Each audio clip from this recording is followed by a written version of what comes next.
M क्या है, हमको प्रिपेयर करना है 250 ml का M/50 का मोहर सॉल्ट सोल्यूशन हमको इसमें प्रिपेयर करना है। तो सबसे पहले इसकी हम मोलरिटी फाइंड आउट करेंगे। मोलरिटी फाइंड आउट करने के लिए सबसे पहले इसका जो फॉर्मूला है वो इसमें हम यूज करेंगे, number of moles of solute by volume of solution in litre. तो हम यहाँ सॉल्यूशन जो है वो लीटर में लेंगे। मोल्स का मतलब क्या होता है, मोल्स में हम mass divided by molecular mass. Molecular mass हम किसका लेने वाले हैं, मोर सॉल्ट का लेने वाले हैं। मोर सॉल्ट क्या है, फेरस अमोनियम सल्फेट, जिसमें 6 मॉलिक्यूल जो है H2O के। इससे हम मोलिकुलर मास फाइंड आउट करेंगे और इसमें हम जो मास है हमारा उसको हम x एज्यूम करेंगे। इसके लिए हमको जो मोलरिटी है, मोलरिटी कितनी दे रखी है 1/50।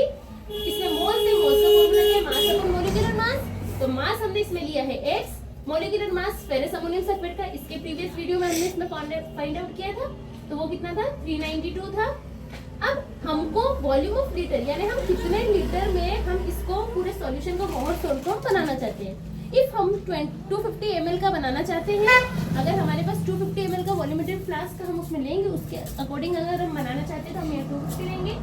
क्योंकि 250 ml हम ले रहे हैं तो ml को हमको लीटर में चेंज करना है, इसके लिए हम इसमें 1000 का डिवाइड करेंगे। तो ये जो 1000 का हम डिवाइड करने वाले हैं, इस 1000 को हम क्या करेंगे ऊपर लेकर जाएंगे। फिर इसके बाद में हम इसको सोल्व करेंगे। तो जैसे ही हम सोल्व करेंगे तो इस तरीके से हमें x की वैल्यू जो है वो फाइंड आउट हो जाएगी। तो x की वैल्यू कितनी आ जाएगी 1.96। तो यानी कि हमें मोहर सोल्ट जो है by the help of digital weighing या एनालिटिकल वेइंग मशीन हम लोग जो है 1.96 जो है इतने ग्राम जो है हम मोहर सोल्ट को वे करेंगे।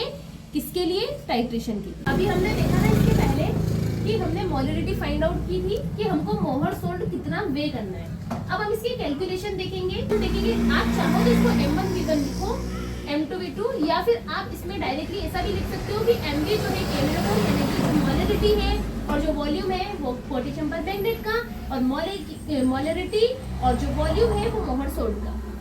तो अब हम इसके अंदर देखेंगे कि इसकी वैलेंसी बराबर करने के लिए हम इसमें कुछ इस तरीके से इंटू आपको करके दिखाएंगे।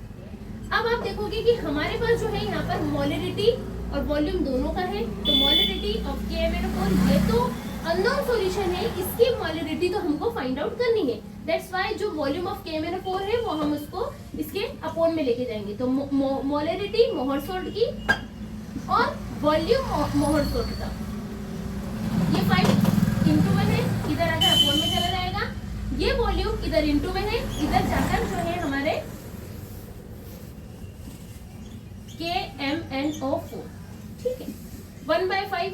तो मोहर सोल्ट की जो मोलरिटी है, मोहर सोल्ट की मोलरिटी कितनी रहेगी, अभी हमने देखा है हमने 1/50 ली थी इसके अंदर, ठीक है।